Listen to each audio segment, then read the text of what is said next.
Hi, I'm Kurt from Oz Armour and welcome to Workshop Wednesday. Where's my X-ray vision? On the last Wespe episode, after we had the hull sandblasted, we thought that we'd identified our vehicle's chassis number, but it turns out we had it wrong. Thanks to the incredible knowledge of Hilary Doyle, it's actually found on the front right mudguard bracket.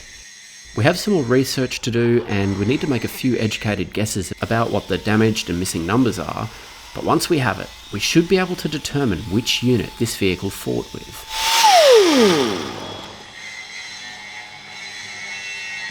What do you think? Oh, mate, unfortunately, it's got a bit of rust on it, but make out some numbers, but it's very hard.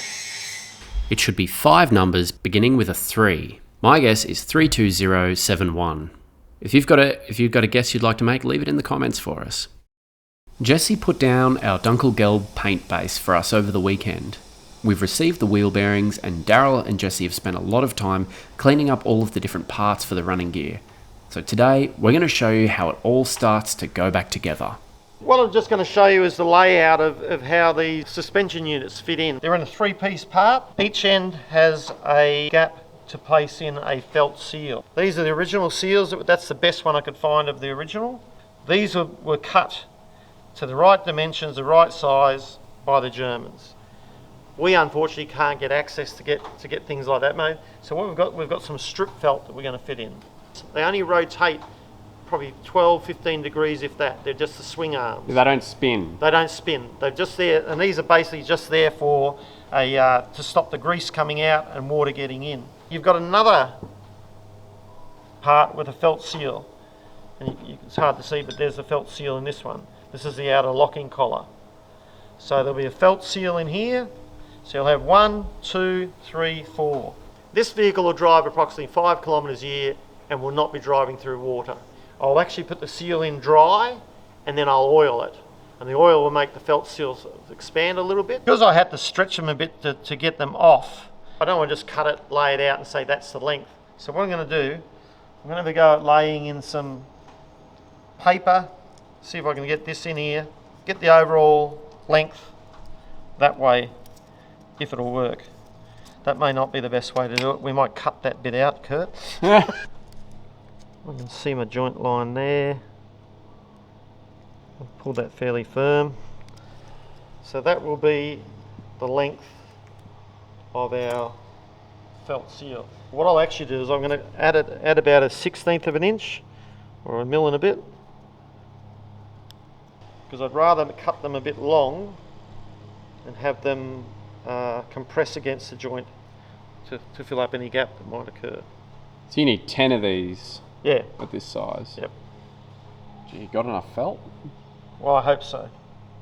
That will be the next problem. Is it special like automotive felt or something? Or? There's the felt we could get. They have 3 grades, and I've gone for the mid-range. Yep. So that's my length there. Just want to cut it as neat as I can. Nice sharp blade. Lost no blood, that's a good sign. Just compress it a bit with my finger as I go around.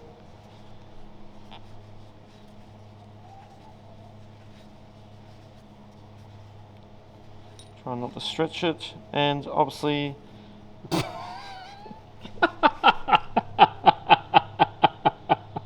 going to cut the next one 3/8 longer, because that's a bit of a gap there. Okay. All right. For those that don't know, it's Monday morning here. Yeah, it sure is. All day. Can't believe it. Rightio. All right, we'll try that.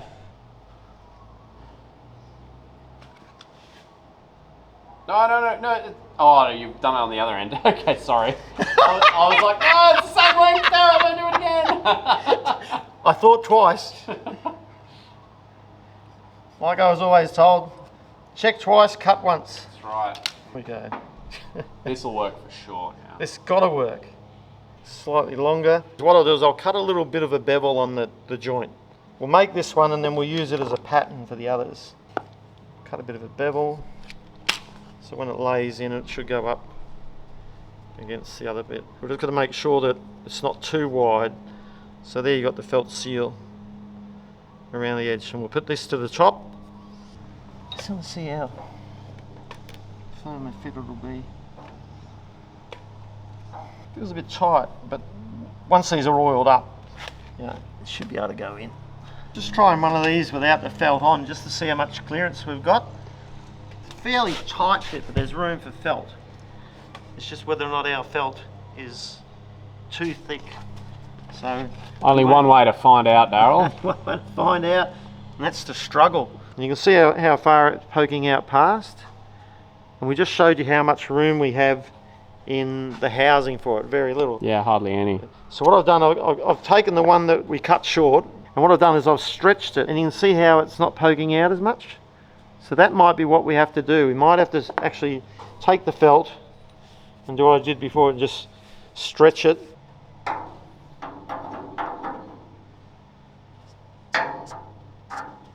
Yeah, that's going in a lot, but that's actually going in. We'll put oil on it just as we fit it, just in case it expands a bit. I'm going to cut one of the originals. Yep.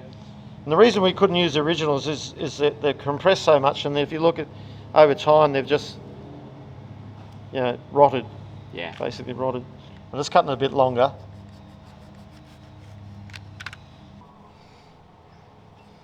Yeah. It's compressed in pretty good. We'll check how it goes in the housing. I'm going to put this in the reverse way because I can hold it easier.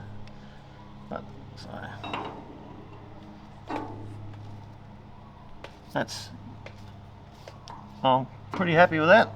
That's a nice fit. So we'll work on those lengths for the other 9 and we should be right. Slightly longer on that end.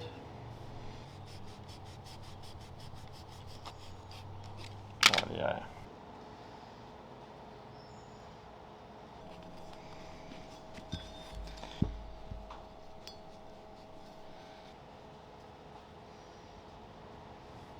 Once again, I added only a fraction of length, but look how long it is. Almost an inch long.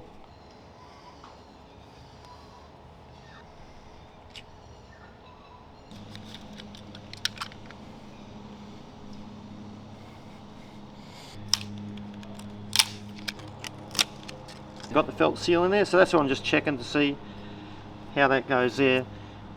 So that's pretty good. And I know this is the top because it's where water and dirt sat in and rusted, and that's why I've got the joint up towards the top.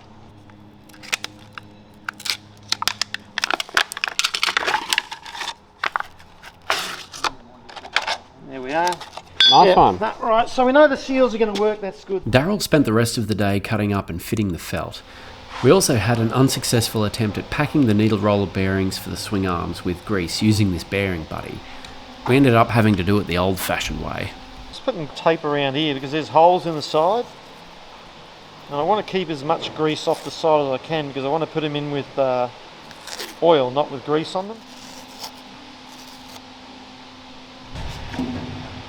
Basically just going to see how easy it is to get this bearing in from this side rather than have to get it all the way in the housing. Just gently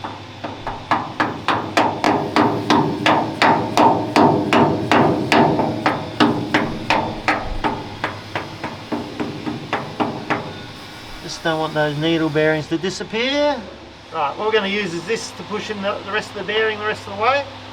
So I'm just going to put a bit of oil on here. Man, it absorbs it pretty quickly. Yeah, as long as it doesn't swell up, it's instantaneous. Yeah. There's already oil in where we put the bearing in a bit, so I'll just get a bit on here and I'll wipe it around. This is the first one we're doing, so we're just, you know, we might think, oh, that's a stupid idea later. That never happens. Remember, we're putting the joint to the top.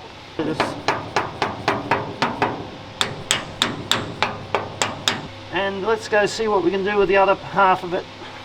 Look all right in there? Yep, looks good.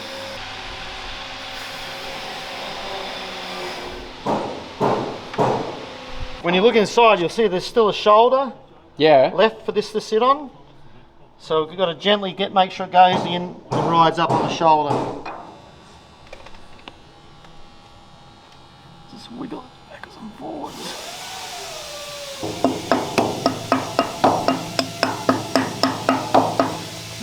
seems to be going okay. I don't want to go any more because I'll probably start pushing that out. So that's looking good.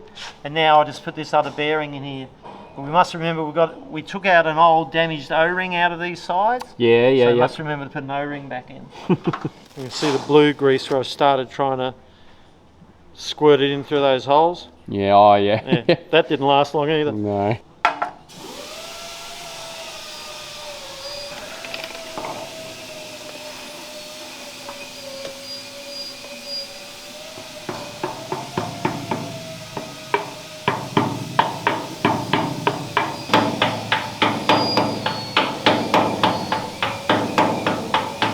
I might stop there because the actual housing that goes on here will push it into the right depth. Right, and we'll put that O-ring in. Do you want a little pick to get this in? I'll see how hard it is to get in, but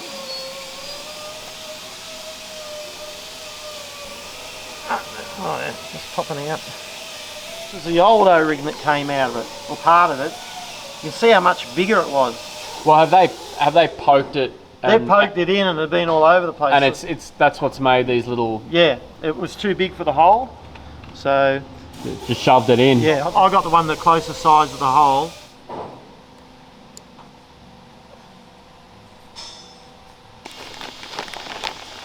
We've had some new washers made, so Oh, they're nice. yeah. Put a bit of never sees on there, mate. Just Never ever sees. never ever sees. Right, now on to prep the shaft and see if we can get it in. Yep. One of us can hold inside till we get it onto the bearing surfaces. And then from there, we'll put this backing plate on and we'll be able to wind it in. And pull it in. Yeah, pull it in over the bearings, yeah.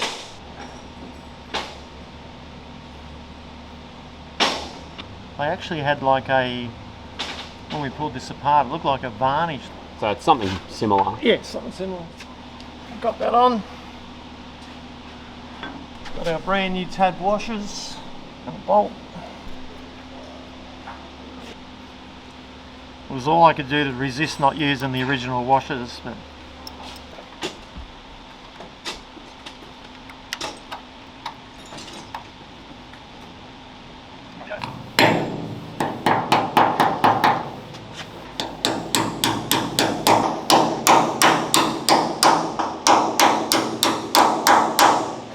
I'm going to put some oil in the seal, and then I've got to fill up around here with some grease.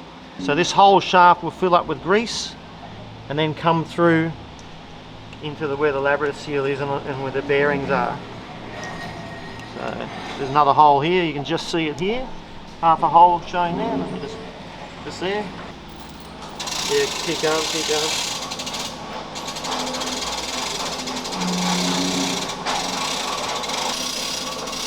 Yeah, a bit more, another inch and a bit. That's started, we'll just hold it there. As I suspected, the little end caps popped out. That's okay. That's why you had that rag there. Yep. Yeah, I'll go with that. Nah, it's just pushing through. Pushing the bearing out. Yeah, it's just push the bearing through. I might have to put this backing plate on and wind it in with that.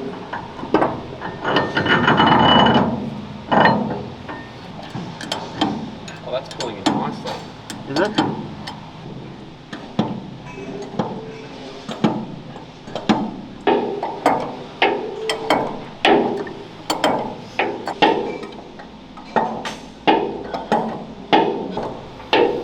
What I wouldn't mind doing now, Kurt, Yeah. so I might just undo this here and just take that cap out, Oh, the backing plate. the backing plate out, You and probably check. don't even. Do you even need the backing plate? Probably not now, but I just want to check that that the bearings, it push the bearing through. I might just tap the bearing back with a brass drift. Cheers, mate. Thank you very much.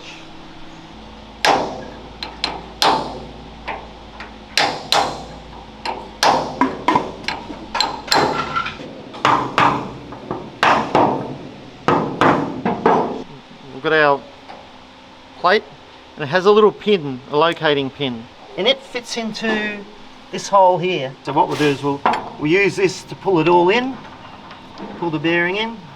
Hopefully it won't be too hard, there's plenty of thread on there for the feel of that. And the whole thing's held in with just this nut. That's it, yep. Wow. It seems to be going in okay. backing plate's pressing on the hole of the bearing. Yeah, So it's pulling it in nicely.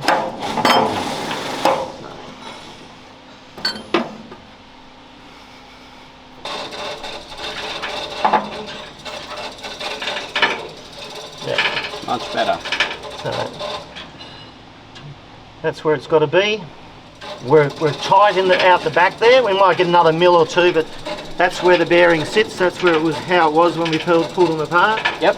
Because this backing plate can only go in so far. So actually, it might actually pull in a little bit further. I'm not sure. I reckon it will. It'll go into that shoulder, meets that shoulder there. Yep. So we're probably got to get another 1/4 of an inch, or less than 1/4 inch, probably an 1/8 of an inch. So now I'm just going to try and engage it. It feels like it's engaged. Then we'll better put on our tabbed washer. This other hole is for the bent over little tab here. So that'll go in like that. It'll go in, and then this gets bent up wherever it's needed. Just like that, it can't undo. Yeah. Wow. So it's rotating on that felt. Yeah, basically that felt just acts as a seal. It's a bearing, it's rotating on the bearings, but the felt just stops water and grease and stuff getting in, or grease coming out. Yeah, into the hole. Yeah. Wow. We forgot a bit, Daryl. Yeah, we got ahead of ourselves. We've got to put these little, I think these are bump stop guides. These are the 2 holes here, we'll go in like that. And then I'll just swing this around what you need. That should stop this from coming back. Oh, there's a little tab here. See this chunky tab here? Got the stop on, Daz. We put the stop on. There it is. And you can just see this bounces back against it. That's going to help massively with installation. Yeah, we'll put all those stops on, and then when we fit it, that just stops it from swinging around. Yeah. Yeah. It might even help if we're tightening it up. Yeah, true. Yeah. And we mentioned before the grease nipple on the outside. I've just put in some modern grease nipples. We'll use that to fill it, take it out, and then put the original World War II little aluminium ones back in. Just use the World War II one. What's wrong with that? It's just a push-on fitting, and grease goes everywhere. Yeah. So we'd rather use this, keep it cleaner, Yeah. and then we will put the World War II ones back in afterwards. The boys have also been busy prepping the inner surfaces of the wheels for assembly. Some of the bolts that came out were a bit iffy. I'll put brand new ones on the inside where you don't see, but I'll save enough of the older bolts to put on the outside, just for originality. So what do you got in here, Daryl? A bit of grit and a bit of old grease. Just trying to wash some of it out because they've come back from the sandblaster, so despite our best efforts, grit gets in everywhere. Hey Jess, can you just give us a lift please, mate? You all right? Yep. Cheers. Good working height. This is our inner ring. What I've done is I put a little bit of blue paint marker because we had a bit of an issue. This is a bit damaged, it was bent and buckled. You can still see a bit of a buckle here. So what I did, I just put a bit of marking paint on there to make sure that it was clear. If the marking paint doesn't wear off, then we're pretty much right. I'll show you another one that we've got to touch up as well. You've got to go through and make sure all these things aren't damaged. They get damaged. See that one there? Oh wow. We'll have to straighten that out. But we've got to go through and check all this type of things, otherwise it won't go together properly. Clean up that surface there, put a bit of oil on it, and then I'll put a seal on it, put that on with the bearing in there, and flip him over, then we can put the bearing spacers on, and then have a go at mounting the wheel. We're just going to grease these bearings up. I'm not an expert. We will endeavour to get a proper bearing buddy. The palm method is, I think, is the true tried and tested way of doing it, that everybody goes for nowadays. Nowadays. Just putting some oil in for the bearing. I've always been told that you're better off having oil rather than grease for putting in bearings. I've got to be very careful putting it in. I'll have to try and hold it, I imagine. There's no shoulder for the bearing to sit on. You just gently tap this in.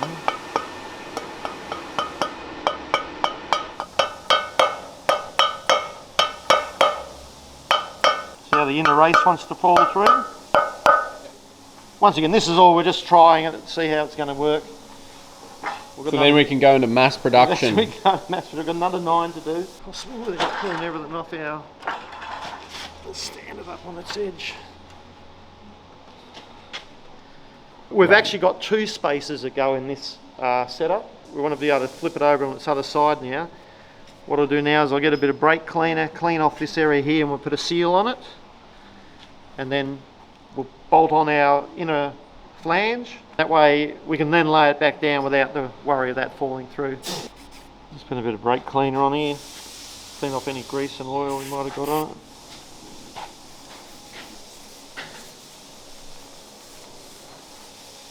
We'll just put a bead around here.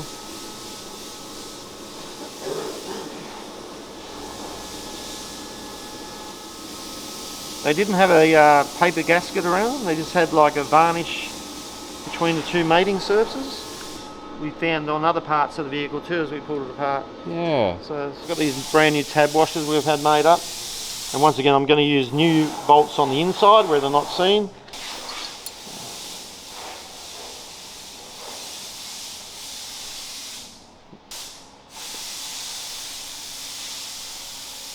Can you get a socket in there? I want to do them up by hand. I don't want to over tighten them. No, I mean like a ratchet socket. Oh, probably, yeah. I haven't checked. You just love a spanner, hey? Yeah, nothing like a good spanner. I'll do it up with a spanner because we're just gently pushing that bearing through as well. So don't want to be too hard, too fast.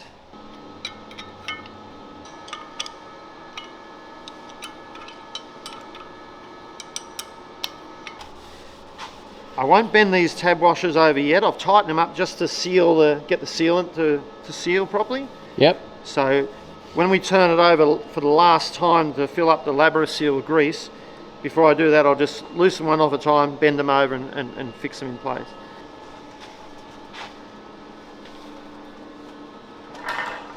I'll just get a brass drift and tap that bearing back into its proper position. That one's in the right spot. That's seated in there as well. Here's our spacers here, an inner and an outer. So they go up against the outer rim of the bearing in there. So just drop him in. So later vehicles, they machined a shoulder into the actual wheel. Yeah, so the bearings will sit in on the shoulder, yeah. The inner one next, it goes in onto the inner side of the race. And now we just tap the other bearing in. The bearings we got came with a grease seal to hold the grease in, but you've got to remove them on this because the greasing point pushes the grease through the bearing to fill up the cavity to get into the other bearing. Here's our bearing, and like I was saying, see how they come with a seal? Yeah, so that's what that is, huh? That's just a rubber seal that we'll try and hook out. See, it's pre-greased. We'll put a little bit more in there. Yeah, they're pretty bloody sparse on the grease, yeah. Aren't they? Because we've got to fill the whole cavity up, I'll leave the other seal in the other side and try and pack some more in this side. We won't be driving this until it's been fully greased. We've got a big pneumatic grease gun there that, you know, push a lot through. Pump a heap through, yeah. Yeah.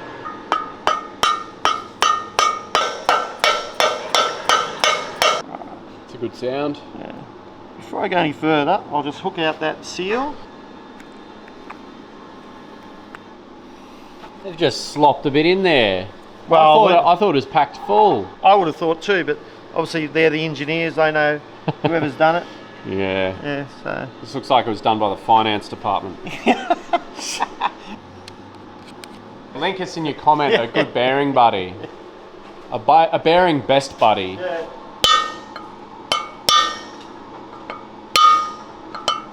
I'll grab Jess to give me a hand to get it on. And yeah.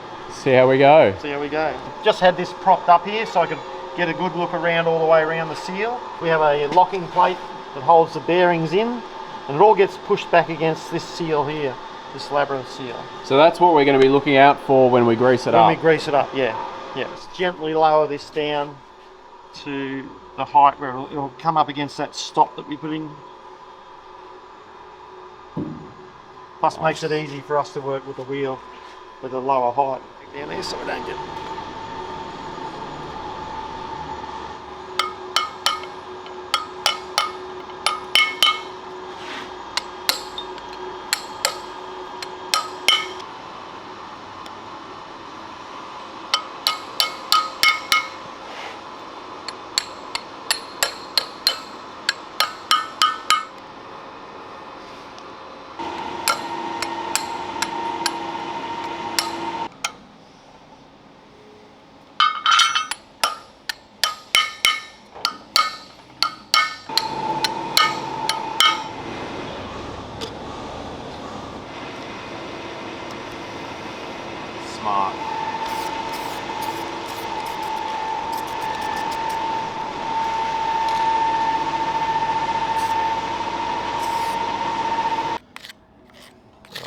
it'll all spin around in there when the time comes. For those that are playing along at home, you may have noticed I put it together without putting the felt seal in. I've actually yes. put the felt seal in. Ta-da! Putting some oil on the felt seal and on the bearing inner as well. This is the area where the felt seal will sit. So the bearing will go around here. Front bearing.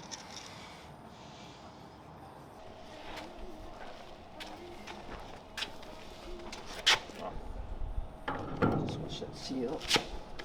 Ooh, Annoying us. watch those fingers. Right. Right. Oh, that's okay. That went on okay. The inner bearing race in, so the wheel can't actually come off. With this simple plate that goes on, and 2 bolts, and they've got holes drilled through them, so they must put a figure 8 wire loop through them. Now, it turns out we were out of lock wire and we were running out of time, but we thought we'd carry on and get the hubcap on just to round this week's episode off. We'll just get a spanner for them. Right, that's pulling in nicely. That's nice, that's locked in, that's good. Right, yeah.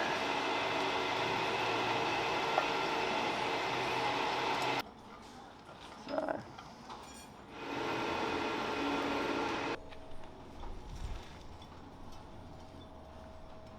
Looks good.